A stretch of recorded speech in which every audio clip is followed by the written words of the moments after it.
Hello H-Ecotreks friends. Today's video is about solar power, overhead, and the battery disconnect relay.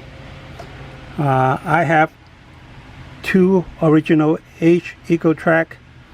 As you can see, the H-Ecotreks has very high overhead. You have the charge side relay or contactor and discharge side contactor overhead. One nice thing about the H-Ecotreks is I could turn on the charge side without turning on the discharge side. So if I don't use the discharge side, I could save 28 watts of overhead just using the charge side. So it's very nice for Sam to introduce everything to the charge side circuit so that we could operate everything on the charge side and don't use the discharge side. But I still use the discharge side for my AC circuit. So I like the discharge side AC circuit because this has a low voltage protection. Then I don't have to worry about overdrawn either the Ecotreks or the kicker battery if this were on the charge side. Right now I have the Ecotreks off, and before I go further, let me talk about the battery disconnect relay. The battery disconnect relay on mine went bad. This does not latch anymore, and it still works, but it doesn't latch. So I have to hold on to the momentary switch forever in order for the electricity to flow through that. And this circuit board, and I don't know if the circuit board is good or not. I tried to find a replacement of this unit, but I could only find the relay but not the circuit board. So instead of risking buying a new relay and using the old circuit board, I decided to eliminate this altogether and use a use a digital relay. This is a low-cost digital relay. It's only about $15 and it's good up to 30 amps of current.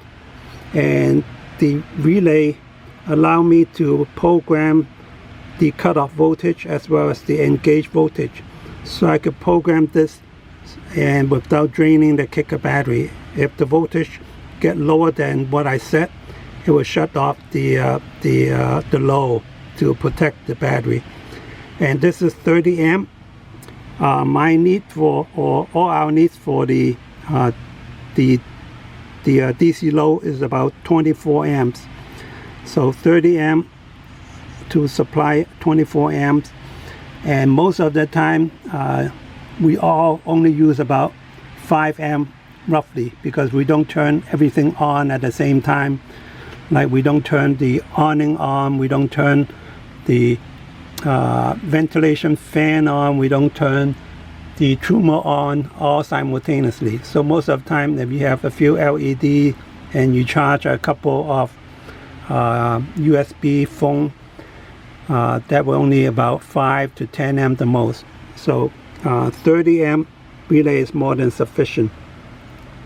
And let me show you what the relay look like physically. And I install it in the inverter cabinet, and this is what the relay look like. Well, it's off. Let me turn it back on first.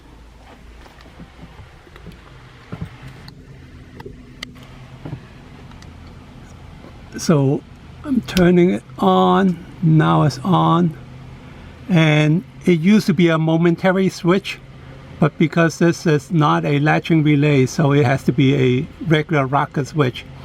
And this switch is a reuse from the inverter, because I replaced the inverter switch with a lighter switch, and I moved that inverter switch to here. Because this switch does not have a light, so I added a LED light to tell me that the switch is on. At night time, the display is kind of dark. I don't really know if this is on or off. So having a light helps to remind me to turn everything off before I leave the vehicle. So this is what the lighted relay look like. So right now is 13.5 volt because my H-Ecotreks are off. So this voltage is strictly from the solar charger to the kicker AGM. And the setup has been working great for a few months now. I don't have any problem with that. And this way I could save a lot of overhead and use my system during the day without ever turning the H-Ecotrek on. At nighttime, if I'm running low on the kicker voltage, I could just turn on the H-Ecotrek to recharge the kicker at nighttime.